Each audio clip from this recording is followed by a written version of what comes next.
I just want to tell you is that we often hear a few terms, which for me are total bullshits, like a liberal democracy, rule-based orders. Yeah. The problem is, when we talk about these rules, all countries are driven by self-interests. Nobody is stupid, and we just pretend not to be able to understand the argument of the other side. So, on this billion-dollar question, how could we ensure peace in Taiwan Strait? My answer is always, let the Chinese government believe peaceful reunification is still possible. 大家好，今天要分享的是近日周波在香港外国记者会接受采访的节选。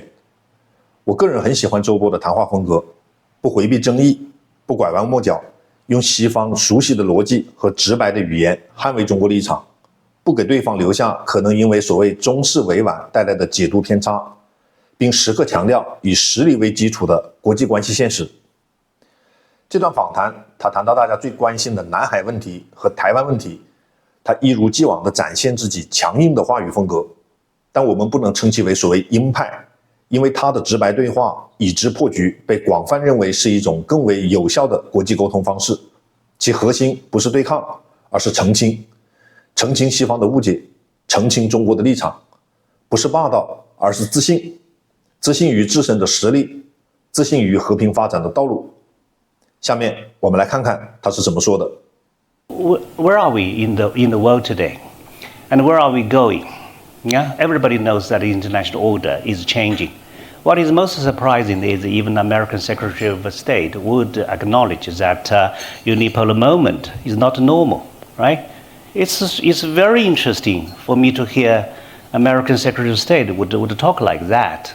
So it seems everybody has agreed that this world indeed is moving towards multipolarization, which is actually the theme of Munich Security Conference this year, which I attended. Then, for us to see where we are going, we have to look a little bit back at what has happened. I won't make a long speech. What I just want to tell you is that we often hear a few terms, which for me are total bullshits, like a liberal democracy, rule-based orders. Yeah. This kind of thing. Let me tell you why. Is there such a thing like a liberal international order at all in the world? I don't think so. I think there was never such an order at all. Why is that? You see, the problem of the Western narration is they just believe the rules and the regime that are indeed made by the West after the Second World War are the international order, and it is liberal international order. I challenge that. After the Second World War, we have so many major events, like the independence of 51 African nations, like rivalry of the two countries for decades, like the dissolution of the Soviet Union, like the rise of China. None of this is a small thing, right? They're all major events that have shaped the international order after the Second World War. So how can you say that the order after World War is just a kind of liberal international order, regardless of all these major events? So the so-called liberal international order looks at best just like a very short period of time after dissolution of the Soviet Union and before the full rise of China, for about 15 years or so. Because Western democracy started to decline from 2006. And who is doing sabotage? Nobody is doing sabotage.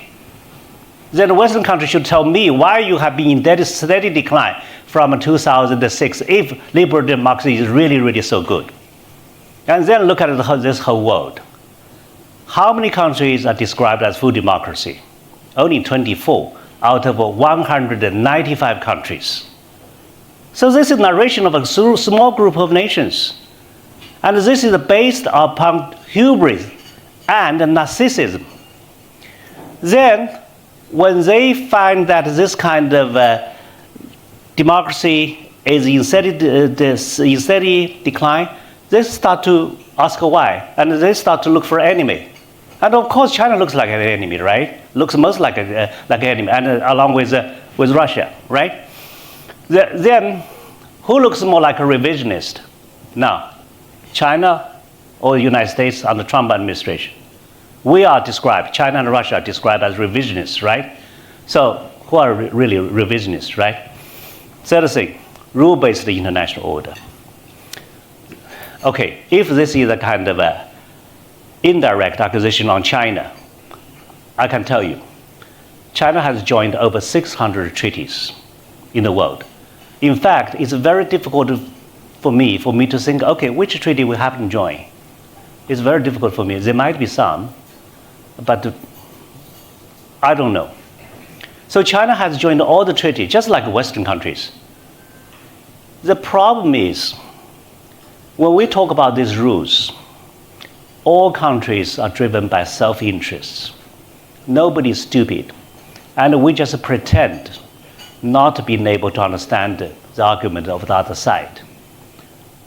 So the West coined this term first, rule-based order. But we are, following the same rules. But sometimes our interpretations are different, right? So we are just like two men pretending to be deaf men talking to one another. Just give you one example. UN Convention of Law of the Sea that is often used by the United States to accuse China. My answers are just two questions, very simple. If the UN Convention Law of the Sea is so good, why won't the United States ratify it? If it is not good, why would you challenge others in the name of it? Tell me. So far, I haven't heard any Americans trying to convince me on this point. Yeah? So even, just to take another example, Article 58. I led the Chinese delegation to go to Pentagon to talk about the legal implications of UN Convention Law of the Sea. But the result is, after 2 days negotiation, we all agree to freedom of navigation. But we disagree on what entails in freedom of navigation. So, but the international law itself sometimes is ambiguous because this maritime law was negotiated for 9 years, the longest in human history. And for people to speed up such kind of negotiation, there are a lot of loopholes and ambiguities here and there. So that makes people, easier to sign it. And if you don't like it, you can make a declaration on certain articles. Yeah. So, I mean, all these terms are at least questionable. Yeah. So, what are the dangers China is facing? Yeah. Two places. One is South China Sea, another in Taiwan Strait. Nowhere else, because China has no intention to challenge Americans' global military presence. On South China Sea, why would I put South China Sea in front of the Taiwan Strait? Because American would send aircraft and ships to conduct almost daily reconnaissance and surveillance. That happens too often. And according to Pentagon, China would have done 180 interceptions in 2 years' time. That would mean one interception every 4 days. So such kind of frequency is really horrendous, right? So we might have really a kind of a collision between aircraft and ships. How to resolve it? I don't know. Even if I know all the details of all those talks ever since 1998, I don't believe this is resolvable. Why is that? Because American would believe that, okay, we're doing this according to international law. But China would consider the rocks and islands in the South China Sea Chinese territory. I know the international ruling is not like this, but this is what Chinese believe. And one of the quoted danger is what? Is China is getting stronger.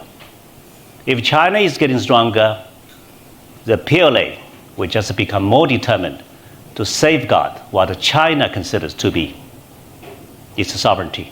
So that means there would Chinese pilots and sailors would just be more determined and sometimes bolder than before.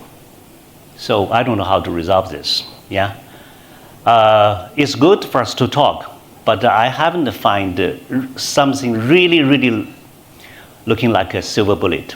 Okay, sometimes I'm so pessimistic to consider maybe another collision, as what happened in 2001, might make two sides cool-headed. Not necessarily Chinese side and American side. Probably Chinese side or the Australian side. Because Australia now, is provoking China in our eyes. The second issue is about the Taiwan issue. On the Taiwan issue, the first thing I want to say is we have never announced a deadline or timeline. Peter Hexes said at the Shangri-La dialogue that he believed a conflict could be imminent. But this is interesting. Why? Because a couple of years ago, that is in 2023 and 2024, his predecessor said a conflict is not inevitable or not imminent. And the Australian Prime Minister also said it's not imminent. So at this level, there is such a stark contrast, right? And he said it is public that the Chinese leader wants the PLA to be ready. No, it's not public, because you cannot show me a document. There are rumors flying around. That is true, right? Then what about the situation? Just imagine, put yourself in the shoe of a Chinese to consider. China is now definitely the second strongest nation on earth. And we could become the largest economy, even by GDP, maybe in another 10 years' time. I say maybe. Why? Before COVID, everybody said China will surpass the United States to become the largest economy by 2030. A British think tank even said, that could be achieved in 2027, right? But after COVID, some people say, okay, Chinese population is aging and the Chinese economy has some problems. Yeah, they're all true. But still, we have AI, we have robots, right? All these are coming out. So still it's not a sure thing that we'll always stay number two. So if China becomes number one, okay, or even if we are still number two, just imagine for a moment, could the strongest nation on earth afford to have a part of what it considered to be its territory be separated forever? That is Chinese mentality. How can you tell me you are the strongest nation on earth, but a part of you is not still yours, and these people there still are trying to provoke you, just like Lai Ching-te is doing. So if we are serious, or if we are impatient now, we could already start a war. Because Lai Ching-te said the Chinese mainland is hostile foreign force. That clearly is a kind of two-state remark, so which could trigger mainland China using force according to China's secession law. Then there are three conditions for China to use force. This first one is Taiwan declared independence. This is very much like that. The second is foreign forces separating mainland China, separating Taiwan from mainland China. I can't see which foreign force is so strong that can separate Taiwan from mainland China. I don't believe this one will materialize. The third thing is also interesting. The third thing is, if Chinese government believe that all possibilities for peaceful reunifications are exhausted forever, this matters tremendously. So on this billion-dollar question, how could we ensure peace in Taiwan Strait? My answer is always, let the Chinese government believe peaceful reunification is still possible. If Chinese government believe it is still possible, China would not lose patience. China would not believe that, okay, all the possibilities for peaceful reunification are gone forever. Yeah? Now, another word, status quo. When people talk about Taiwan Strait, people always say, okay, we wish to the status quo be maintained. I wish to say there is nothing like status quo that is static. Status quo is never static. It is constantly changing. After Nancy Pelosi's visit to Taiwan, the status quo has changed. And the Chinese aircraft now would fly across the medium line as often as they wish, whenever they wish. So this is a new status quo, which has become irreversible. Okay? So they will feel the pressure on the throat, yeah, gradually, incrementally, and more forcefully if they are more provocative. That is the only thing I can see. Yeah. It's the political nerd like me usually delve very deep into the documents, and one thing really struck many of the observers was one of the top goal was to strengthen strategic deterrence force, which is nuclear force, to ensure global strategic balance and stability. And meanwhile, President Trump actually talked about vow to restart the nuclear test and all this. My question is, are we entering into a new era of nuclear race? And what kind of response we would be expecting from China's side? Well, I would not say we're going to enter into a nuclear race, but some people have said we're entering into another nuclear age. Yeah? In terms of Trump's remarks, all what he said were wrong. All what he said are wrong. First of all, no country is conducting nuclear test. Secondly, if a nuclear test is to be conducted, it is not by the War Department, it's by Energy Department, right? And the third thing is, the United States cannot do it immediately. It has to be prepared for at least 2 years, 2 to 3 years, yeah? So the last thing is, people don't know what he's talking about. Is he really talking about underground nuclear test? Or is he testing actually the missiles that can carry nuclear warheads? So for president, that is all wrong on this kind of most alarming statement. I really don't know how to comment, but these are the facts, right? And in terms of China's latest statement, there is something new there. I believe this is something new that I have never heard about, yeah? Just to strengthen China's strategic, yeah? Yes. The force. That I would interpret as a clear instruction to increase China's nuclear force, yeah? So, but as to how many are considered to be enough, we in China never talk about that. We never talk about number.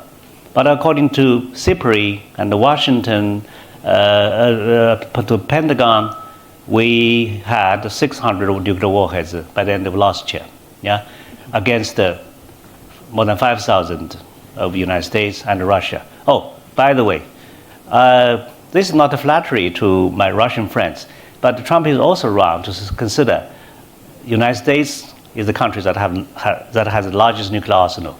It's Russia. Yeah, Russia has more than, because all these figures are estimation. Theoretically, Russia has 350 more, yeah, than the United States. So I believe China will increase its nuclear force. Why is that? Because PLA is trying to modernize its military. So everybody see how PLA Air Force is developing, Navy is developing, and even to a great extent how our ground force is developing. So how come we would leave our, nuclear force behind? There's no reason for us to do that, right? So, and even in the past, we talk about make PLA nuclear force to be strong and effective. Oh, to be small and effective. How small? There's no figure. And how effective? Effective means you also need to modernize it. You just cannot do maintenance work, right? So it also indicates a kind of moderate increase. So I believe China's nuclear force will continue to grow. Then to what extent? My answer is very simple. To the extent that nobody would ever dare to think about using nuclear weapons against China first. That's my simple answer. And is anybody thinking about that? Yes.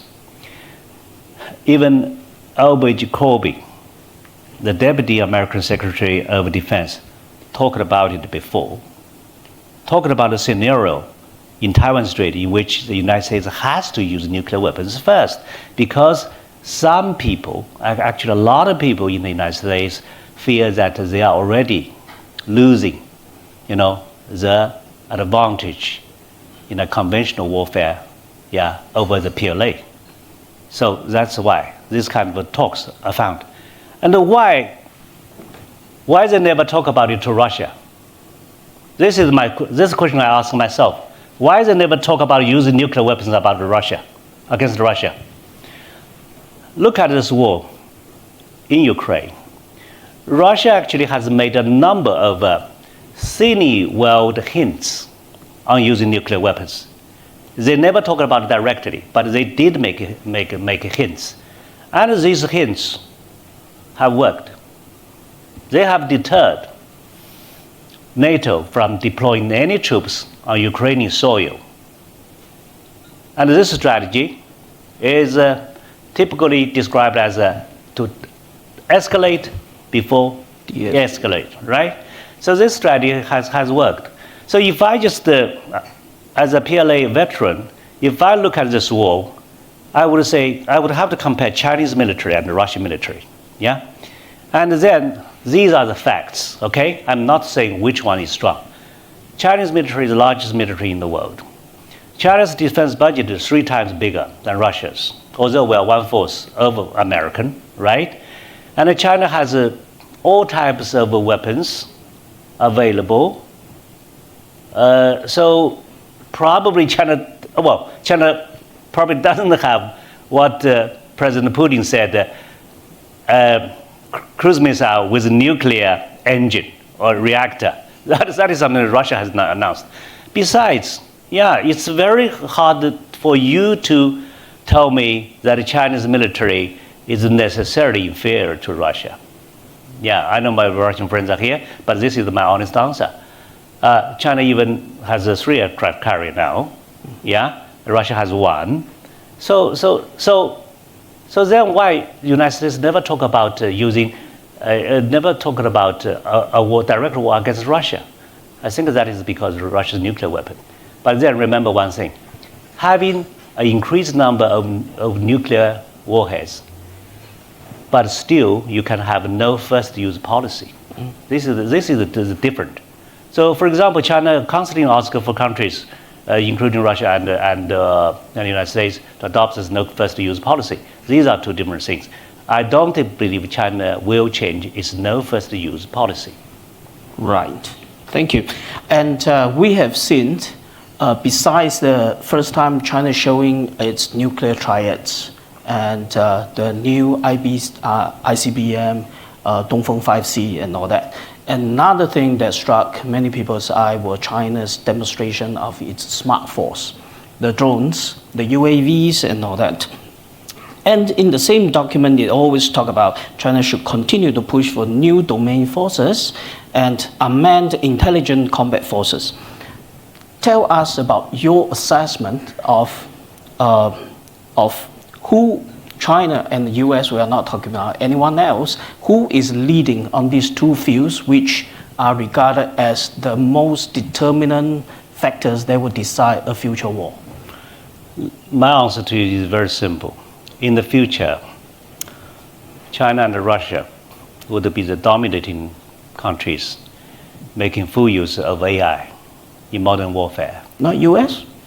China and the U.S. Oh, China and the US. Both China and the U.S. Why is that? You see, right now in the international arms sales, United States, France, Russia, and China. But the war between India and Pakistan tells us nowadays is not only that you buy a few aircraft, yeah, you have to buy the whole system. And in the future, only two countries would be the leading countries in AI. That is China, that is United States. Have you ever heard much progress about AI development in Europe? No. Not in Japan? No, right? So that is how in the future, I believe China will dominate that. I published an article in South China Morning Post, and I could not see that Indonesia has made the decision, right? Yeah, so even if they buy Rafale, for example, if they have decided to buy Rafale now, and probably in 5 years' time, all the Rafale will be delivered. And then it probably will take another 5 years to them to be trained on Rafale. And in 10 years' time, probably 30% of aircraft are already unmanned. And what's the use of the Rafale? There's a lot of concern here in Hong Kong whether this takeover is going to be what I call overt, which is nasty military boots on the ground, or what I myself am wondering whether it could be covert, which is what Napoleon did to Corsica. He turned off the water, surrounded it, no water, no food, no electricity, cyber attacks, and that's then kind of a done deal. That could be done in one night. And I don't know if it were to come to that, given what you were saying before, if there were to be a proper takeover, which I don't think might be necessary anyway, but if there were, would it be a covert or an overt, do you think? Well, you see, I was never, in the operation department, but according to my common sense of a PLA veteran, for any operation to happen, normally there are quite a few plans, plan A, B, C, D, or it could be a combination of all these plans. Yeah. So if and these plans, widely talked about in Western media, so on and so forth, but even these kind of plans could be top secrets for us, right? So for us to speculate, yeah, it's meaningless. Yeah.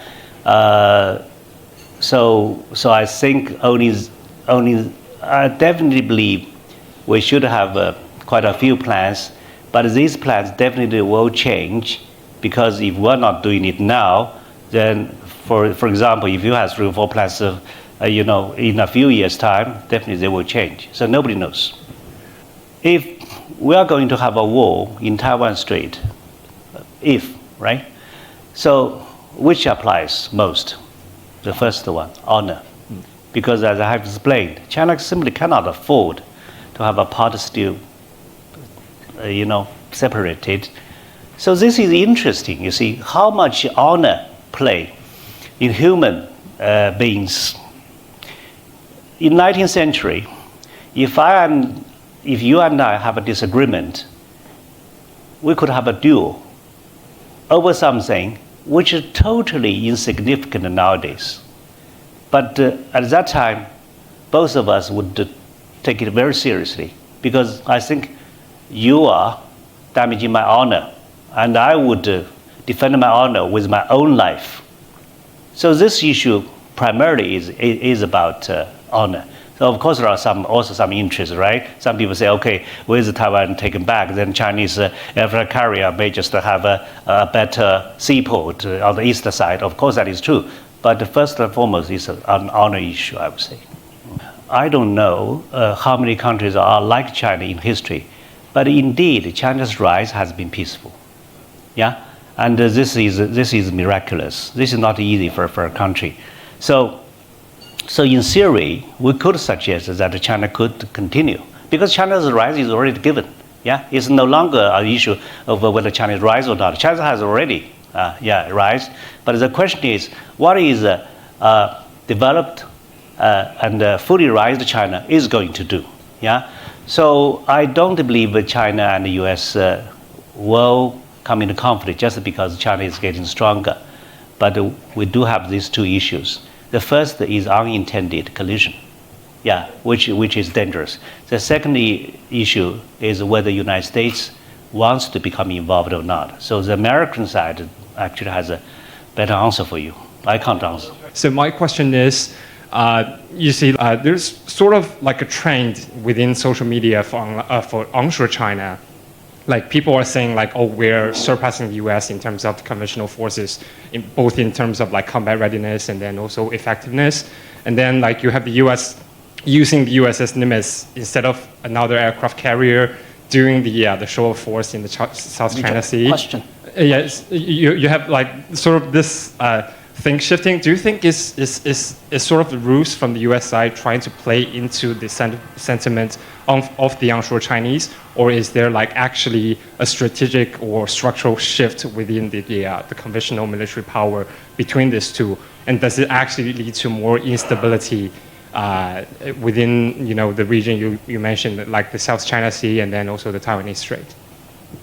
Well, you see, it's common sense, yeah, for any naval officers to understand.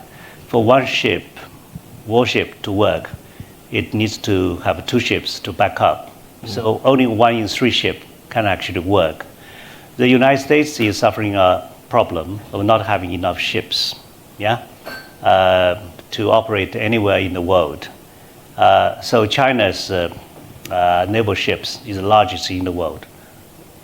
Here, quantity has a quality of its own, right? Yeah. But this, what you said, reminds me of an article actually I've written in my book. It happened a few years ago too. Quite a few American ships have problem of colliding with something. And what is the result? What is the finding? The finding is that they are too tired. And they work overtime. So if they work overtime, then they need some good rest, right? And why don't you stay away from the water, which you do not claim sovereignty, and let your sailors have some better rest, yeah? To be less provocative, then you probably won't have so many incidents of your own.